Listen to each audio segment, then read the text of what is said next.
What's up, you guys? On today's episode, I'm gonna be showing you guys how I do the EQ for my bass. Um, I will say wear some headphones so you can hear the low end a little bit better. And when this bass was recorded on the volumes or the boost for the bass, I always tell my guys to have it at the low end, boost it all the way up, the mids right at the middle, and the highs right at the middle too, just that the bass doesn't sound too dull and still has some nice rumble to it. Alright, now let's get started with the EQs. I'm gonna bring up the volume just a bit so you can hear what I'm doing as I'm working.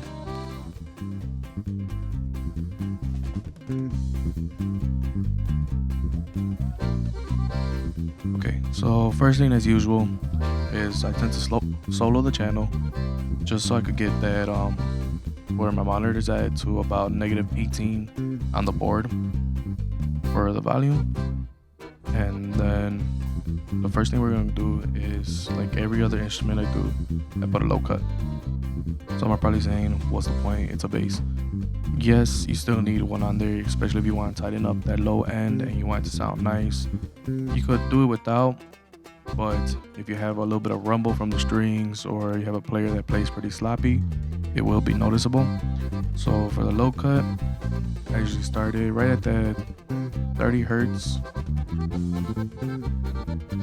And it's technically starting at the 30 hertz, but it starts a little bit before. And then for my first EQ, which is going to be my lows, I'm actually going to boost that low end up again.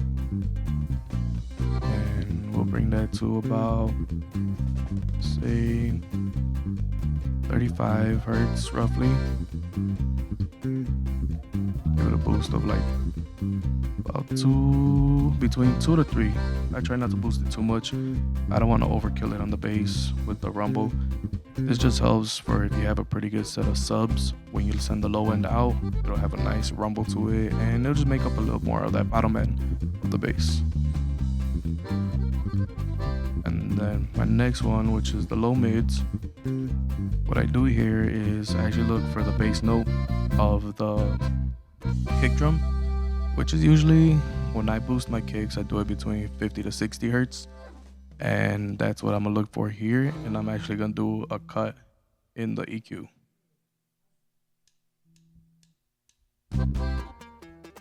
So for this video, I'll put it probably like around that 55, just in the middle mark. And I have a tight band on it. I don't want it to be too wide because I don't want it to take up too much.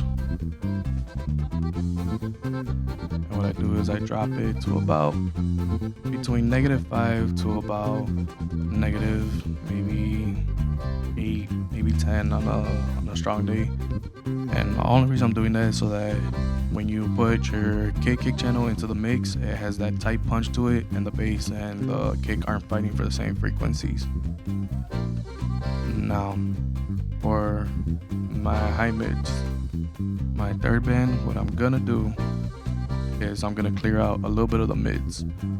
On the RTA right here, you can kind of see where it's already falling off at about that, from the 200 mark to about 400 is where it's already rolling off.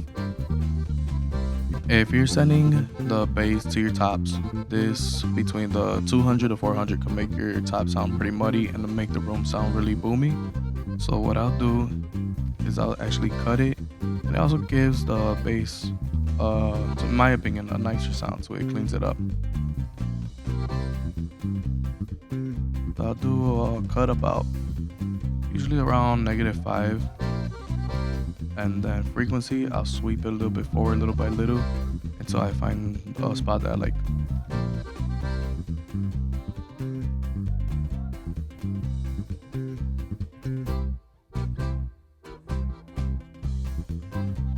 Okay, so right there, that sounds pretty good to me. Cleared up that middle end of it and kind of boost a little lows, helps everything sound tighter in it.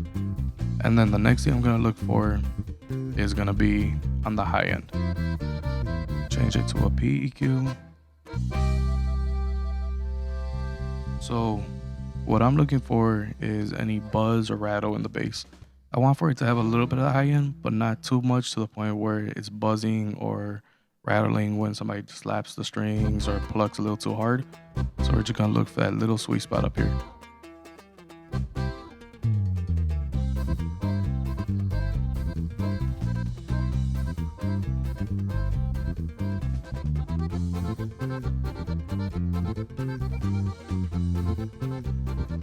this one, it's right around this 5,000 to 6,000. And what I'm gonna do is I'm gonna bring it down ever so slightly. About a negative 1.5 to about 2.5 dB reduction is what I'll do. But right now I'll leave it at about a 1. That's working good right there. And now the next thing I do is compression. Like every other instrument that I've posted so far, my ratio is always 3 to 1. So there are some guys that like to do a 5. There's some that like to do a 7. You could do that if you want to. It's all up to you. Think of it as a canvas. You're really just painting with the sound. But for me, the reason I use a 3 is because it allows the bass to still have some of that low end to it without completely, like when the reduction's happening, it doesn't completely kill out the low end and it still has a nice little rumble. So what I'll do here, we're gonna activate it. And the first thing I do is I kind of treat it like a kick. I bring my attack to about 10. And then my hold, I usually bring it between 0.2 to about 0.5. A sweet spot that I like is usually between the 0.3 to 0.4. And then on my release, I'll do it about, let's say, I'll start around 40 and see how I like it there. So now what we're gonna do is we're gonna bring it down just a bit so that when the guy's playing, that plug that he does accidentally, you know, is not too harsh on the sound compared to the low end. And I just wanna tighten it up. Bring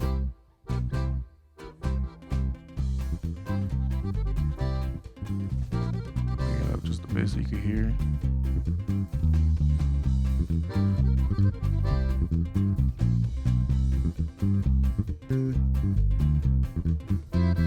And now we're barely starting to come into the meter.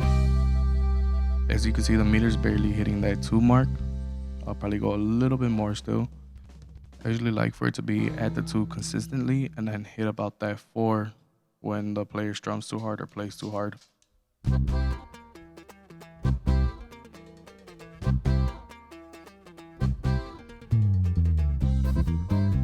And then what we're gonna do here is we're gonna bring up our gain just a bit to bring that volume back into the bass. A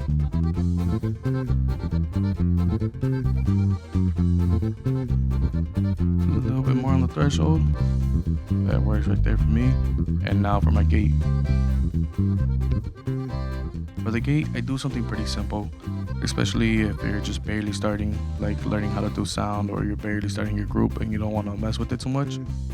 What I'll do here is I'll activate the gate, and I usually put it between negative, maybe about negative 70 to about negative 75, or maybe negative 65. I mean, all depending on your bass and if there's humming. What I'm looking for is sometimes the pickups on the bass will have a humming sound, or if you have a bad cable, you know, it'll give you that buzzing sound throughout it, or a humming sound when you're not playing. I'm just looking to reduce that. And now what we're gonna do here, you can see on our meter, it's just barely touching when the bass is not playing. That works right there for me. The attack, I'll probably bring it up just a bit so it's not too crazy on it. Bring it up to a 40. My hold, this one depends on the style and the player that you have. If you want for it to cut quicker, you can bring the hold down. If you want to sustain a little bit longer, you can bring the hold up. Usually I like to start around this 1 to 1.2. And the release, I usually keep it about 60. And it'll be my starting mark, and I'll go from there. And like I said, we have our low cut, we have our gain, we have our dynamic already, compression, and our EQ. And this is our final result.